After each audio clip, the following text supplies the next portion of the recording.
So I'm here with Gill, and she's one of our Family First parents who we've been supporting for the last year, and we've just come to an end with the work with Gill and her family. And Gill's just going to tell us a little bit about her experiences of working with us at Family First, and also going to start by Gill just explaining a little bit about how Family First became involved with her family and how things were for her family just over a year ago.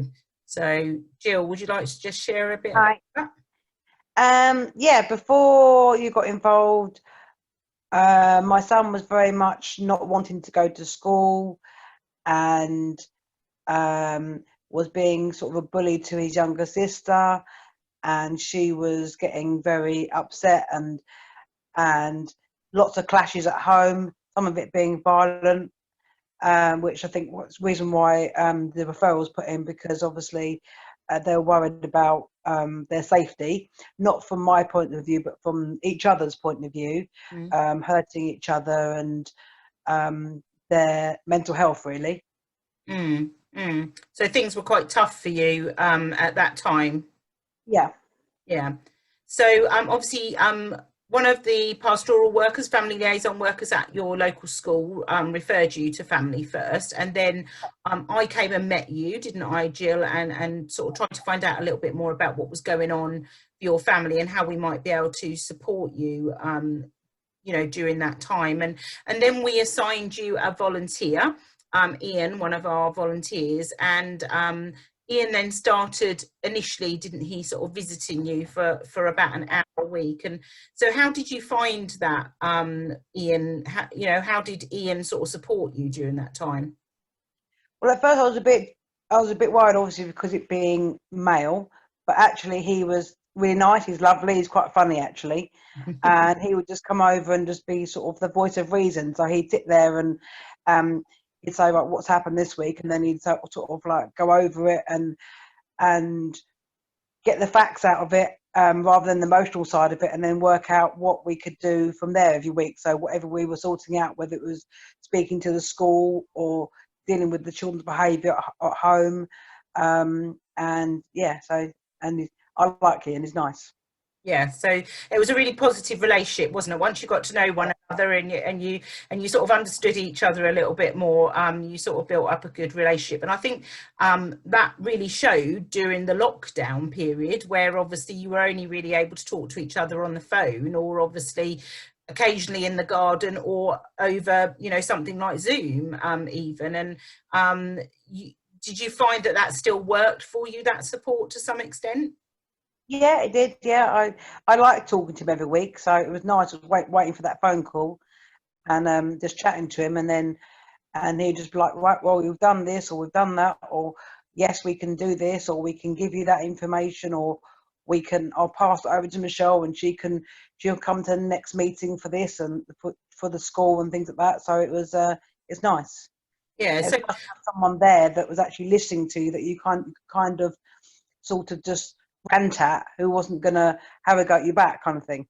yeah, yeah. So that sounding board, isn't it? That's sort of really Yeah. helpful sometimes, particularly when you're going through challenging times. And so, what are the sorts of things that you feel Family First have been able to help you with that perhaps other services in the past that you've had haven't been able to? What is there anything we've done differently, do you think? Probably the fact that it was consistent. So, because obviously a lot of people after a couple of months are very much like, well, we've got to go now. So a year is a lot longer time. And also being somebody who's behind me, so that on my side, when you're in a meeting with other professionals, they are actually, you know, sticking up for me, because you get people who turn around and say, oh, we can't do that, and they're like, hang on a minute, no, you should be able to do this, you should be able to do that. So and because you're like a professional as such, they listen to you more than they listen to me. So there was that, having somebody to sort of give you that confidence, perhaps sometimes meetings, but also because you knew that we were going to be sticking around for a while, and you had the time to build up a relationship and be open and honest with your volunteer in particular, you know, about the struggles that you were facing. So so a year on, as we sort of come to the end of the work with you, how would you say things are different for your family now, recognizing that things can't be necessarily perfect for any family, but, you know, how are things different? My son's not in school, but we have finally got work for him, which obviously everyone has sort of fought with the school to get work for him. He is a lot more calmer, and him and his sister getting a bit more of a better relationship, slowly but surely, together. There's not really violence anymore. It just the usual brother and sister kind of thing. But it's a lot calmer, and being able to rationalize things and work out what their needs are, and giving them each their own time without having to go, right, okay, we're all going to be in the same room at the same time. So so he needed his space, but also go into him and speak to him separately from her, which you don't always see when you're a parent. You sort of think, right, well, why aren't they all coming down at the same time? Why can't I speak to them all together? Kind of thing. So just getting that advice and support. Yeah. So, and how would you say you feel in yourself now after having worked with us for a year? More confident that obviously that more people are now involved, that are backing us up. So by having you guys involved in the first place, got everybody else involved, because it helped you sort of say, right, well, I'm going to refer you to this person, this person, this person. And now, although you're leaving, I've got other people involved who wouldn't have been there otherwise. Yeah. Well, it's been really great to work with you, Gill, and you know, we wish you and your family all the best.